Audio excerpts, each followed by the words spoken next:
Hello అండి. Next collection మంచి georgette collection అండి. సో మనకి ఇది వచ్చేసి జార్జెట్ కలెక్షన్ వస్తుంది. కలర్ కాంబినేషన్స్ అయితే బాగున్నాయి. అండ్ దీని మీద వచ్చేసి ఫాయిల్, ఇది వచ్చేసి మీకు ఫాయిల్ వస్తుంది, ఫాయిల్ ప్రింట్.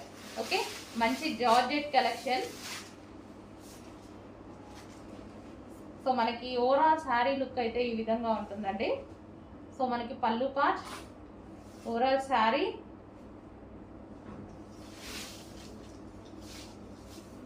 ఈ ఫాయిల్ అనేది అసలు పోవట్లేదండి. ఇంతకుముందు మనం పటోలాలో వాటిలో కూడా యూజ్ చేసాం కదా, పోవట్లేదు. ఇది వచ్చేసి మనకి బ్లౌజ్ పార్ట్. సో ఇది వచ్చేసి మనకి ఫ్లవర్స్ డిజైన్తో బ్లౌజ్ పార్ట్ అనేది ఇచ్చారు. సో హ్యాపీగా మనం హ్యాండ్ వాష్ చేసుకోవాలి. బట్ సో కలర్ కాంబినేషన్ అయితే చాలా బాగుంది. Violet with green, violet with green combination. మంచి జార్జెట్ శారీస్ అండి. విస్కోస్ జార్జెట్ వస్తుంది కదా.